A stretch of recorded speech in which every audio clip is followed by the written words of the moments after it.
Hi everyone, this is Rahul Wilson Kotla from Department of EEE VFSTR. Welcome to the online class on Basic Engineering Products. Today we are going to discuss about energy storage systems and UPS. The basic energy storage systems are called as batteries. So a device that stores energy is generally called as battery or as an accumulator. So the important characteristics of battery are battery capacity. We can measure the capacity of the battery and state of charge, depth of discharge DOD, and also the energy density and battery voltage. These are some of the examples of commonly used batteries in our daily life. The battery capacity. The first one is the battery capacity. It is defined as the number of hours for which a battery can provide a current equal to the discharge rate at the normal voltage of the battery. The units of battery capacity. Ampere hours. In our day-to-day life, we are going to purchase a mobile based on the capacity of battery also. So there we are using mAh, milliampere hour battery, mAh or kAh or ampere hours. Normally ampere hours are available in the market, milliampere hours is used for small ratings. So for example, if you take a 12 volts battery with a capacity of 500 ampere hours, battery allows energy storage of approximately 100 ampere hours into 12 volts. So 100 ampere hours into 12 volts is equal to 1200 watt hours or 1.2 kilowatt hours. This is the capacity of battery. A 12 volts battery with a capacity of 500 ampere hours, we called it as 1.2 kilowatt hour battery. And state of charge. What is meant by state of charge? State of charge gives the ratio of amount of energy presently stored in the battery to the nominal rated capacity. For example, for a battery at 80% SOC and with a 500 ampere hours capacity, the energy stored in the battery is 400 ampere hours. This is nothing but, if we take an example within our mobile has a highest capacity of 100%. Normally we use our mobiles from 100%, it will slowly decrease the state of charge. If the battery is showing 50% means the state of charge is called 50%. Like that 40% or 30%, 50%, that we are called it as state of charge in a battery. And the next one is the depth of discharge. Depth of discharge is of the battery determines the fraction of power that can be withdrawn from the battery. Normally, if a 100% battery, if we take a 100% battery, we can able to extract the power or energy from the battery up to 40%. Suppose from 100% to 40% we can able to discharge. After 40% if we try to discharge the battery may lose its characteristics or it may lose its lifespan. So for example, a battery of 500 ampere hours with a depth of discharge of 20%, we can only able to use that battery up to 100 ampere hours. After 100 ampere hours, if we try to use that battery, it will lose its lifespan. The next one is the energy density. The energy density of a battery is the capacity of a battery divided by the weight of the battery. A battery with a higher energy density will be lighter than a smaller capacity battery with a lower energy density. So energy density deals with the weights of the battery. And the next one is the battery voltage. Normally we know that the voltage of the battery is a fundamental characteristics of the battery, which is determined by the chemical reactions in the battery. The concentrations of the battery components and the polarization of the battery gives the battery voltage. And what are the types of batteries which are commonly used in our day-to-day lives are? First one is the primary cells and the second one is the secondary cells. Primary cells we are going to use for a short periods. Like we are going to a market and purchasing a 10 rupees Nipo batteries, or like for example, these batteries we can use in our clocks or remotes. So we can, after using these batteries, we are going to throw these batteries out whenever they are completely discharged. We cannot reuse these batteries or recharge these batteries. These type of batteries are called primary cells. And the second one is the secondary cells. Secondary cells are the type of batteries after complete discharge also we can able to recharge the battery to its 100%. The secondary cells are commonly used in our UPS and mobile phones, etc. and elementary calculations on energy consumption. This is the topic of energy consumption in our household, nothing but to calculate the current bills. And normally we are getting, every month we are getting current bills.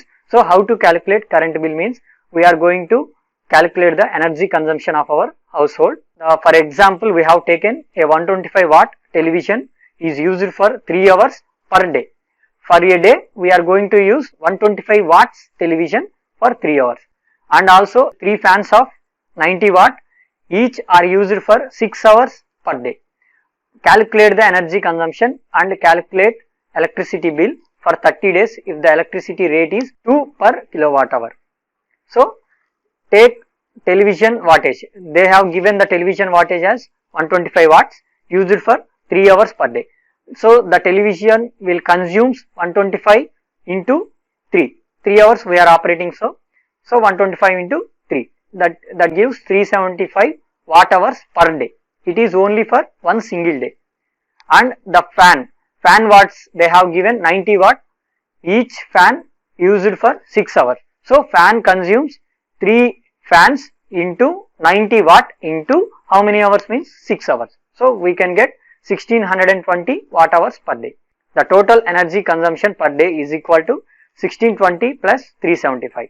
It will give 1995 watt hour per day. But the energy consumption they have asked for 30 days. So, we have to convert this watt hours in, first we have to convert this watt hour into kilowatts. After that we have to calculate for 30 days. So, convert watt into kilowatt divided by 1000. So, 1.995 kilowatt hours. Usage over a month gives 1.995 into 30 days. So, we get 59.85 kilowatt hours. So, the electricity rate per kWh, 1 kilowatt hour, nothing but 1 unit. For 1 unit they are charging 2 rupees. So, we have consumed 59.85 kilowatt hours. So, we will get the total cost of 119.7 rupees. This is the electricity bill calculation. So, if the devices may be more and the working hours may be more, we can use this simple example and we can calculate our electricity bills based on this energy consumption problem. The next one is the UPS. UPS is nothing but uninterrupted power supply, where we require uninterrupted power. Nothing but, for example, in an hospital or for our CPUs or for our system, we are going to work for so many hours. If suddenly the power fails, our work may not be saved. So, in order to save our work, in order to continue our work, even though in our power failure situations, we are going for uninterrupted power supply. That is the combination of an inverter and a battery. This uninterrupted power supply is a device that has an alternative source of energy that can provide power when the primary power source is temporarily disabled. It may be a fault or it may be a power cuts in our area. Based on those things, the primary power may fail. So, we are going for UPS. The switchover time must be small enough to not cause a disruption in the operation of the loads. The UPS must be switched on instantly when the power fails. Otherwise, the purpose of the UPS is not meant for. UPS is meant for continuous power supply. The UPS will offer protection against equipment not operating properly, computer and equipment damage, data loss, time and expense to recover. This is the block diagram of UPS. So, where a AC supply is given to the converter which converts AC to DC, and this DC supply is stored in the battery when normal power is switched on. When normal power is available, primary power is available, the battery will stores the energy from the converter. And also the loads or switches or other things will be switched on through the primary supply only. And after power failures, the battery will supply the power from battery to the inverter. Inverter will convert DC power supply into AC. From the inverter, the loads are working in the power failure situation. Here the components of UPS having converter, battery and inverter. Converter is nothing but AC to DC, and the battery is used for storage purpose, and inverter is used for DC to AC conversion. And here we are going to explain the working of UPS. Figure will shows that running on normal AC power. So in normal AC power is on, the primary power is available, then the loads are running through the main power and the charger is switched on. The charger, nothing but converter is used, it will convert the AC to DC and the energy will be stored in the battery. Here we can see that the green lines are appearing in the figure. The green line shows the current path in normal working conditions. In the bottom figure we can see that under power failures the battery will supply the energy to the inverter. From the inverter we are going to connect to the loads. The green path shows the working of UPS under power failure. How to choose the right inverter and battery for your home? So we have to calculate the power requirement. First we have to calculate the power requirement of our home and then VA rating of the inverter unit, and third one is battery size, which type of battery and which battery size or which capacity of the battery we have to choose for our requirement. So understand the power requirement. One of the most important factor that you must know the power requirement before buying an inverter. So in simple words, what all electrical appliances like fan, tube lights, television, CFL etc. you want to run at the time of power failure. So depending upon capacity our requirement, we have to select the inverter sizing. The power requirement is addition to the power consumed by various electrical equipments. Suppose you want to run 3 fans, 3 tube lights and 1 CFL and 1 television to operate at the time of power failure. So the power consumed by these items are, for example, 1 fan consumes 90 watts and 1 tube light consumes 50 watts and 1 CFL consumes 25 watts, 1 television consumes 120 watts. The total power requirement at the time of power failure is 565 watts. Find the VA rating of the inverter unit. For that capacity, we have to calculate the VA rating. It is the voltage and current supplied by the inverter to the equipment. If the inverter operates with 100% efficiency, then the power requirement of the electrical items and power supplied by the inverter is same. But we all know that 100% or ideal condition does not exist in real life. Normally, most inverters have an efficiency range of 60% to 80%. So the efficiency is also called as power factor of an inverter, and it is simply the ratio of power required by the appliances to power supplied by the inverter. The power factor of the most inverter ranges from, based on the efficiency, 0.6 to 0.8. Here we can calculate the power supplied or VA rating of the inverter is nothing but power requirement by power factor. Here the power supplied are nothing but VA rating of inverter is given by power requirement by power factor. The power of inverter, as we have calculated before, the total power requirement is 565 watts. So the power requirement should be 565 by 0.7, that gives rise to 807.14 VA amperes. In the market 800 VA inverters are available. So an inverter with 800 VA will be right choice for our home. Knowing the battery your inverter needs. So the battery is the backbone of the inverter system. So the performance and life of the inverter largely depends on battery quality. How much backup for an inverter we have to provide? It should be based on the capacity of the battery.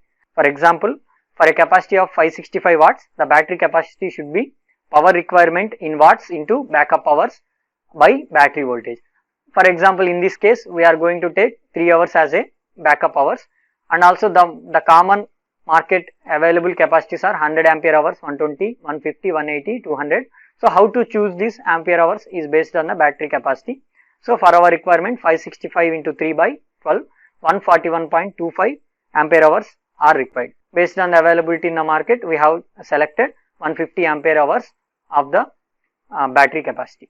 And battery CPAD. How many batteries we have to purchase for 155 Ah? For that, energy required at load point, EL, is equal to power requirement into backup hours, and energy supplied by one battery is equal to battery in volts and ampere hours rating of the battery, depth of discharge, efficiency of the battery, efficiency of the inverter. Number of batteries required is given by EL by EB. For that, by using this formula, we can able to extract the batteries required. The energy required at load point is 565 into 3 hours now. So 1695 watt hours. The energy supplied by one battery EB is equal to 12 volts into 150 ampere hours into power factor is 0.7 and the efficiency is 0.9 and depth of discharge is 0.7. For that case, we can take 793.8 watt hours. So number of batteries required is equal to EL by EB, 1695 by 793.8. That gives rise 2.13. Approximately we can purchase 2 batteries for our requirement. Conclusion: if we want to run 3 fans, 3 tube lights, 1 CFL, 1 TV for 3 hours during power failure, you would need 800 VA inverter and 12 volts battery, 150 ampere hour battery. Thank you very much. This is the complete syllabus covering. There are 3 parts. Watch the first and second parts. The first part is power generation and the second part is protection schemes. And this is the third part we have discussed now. Thank you very much.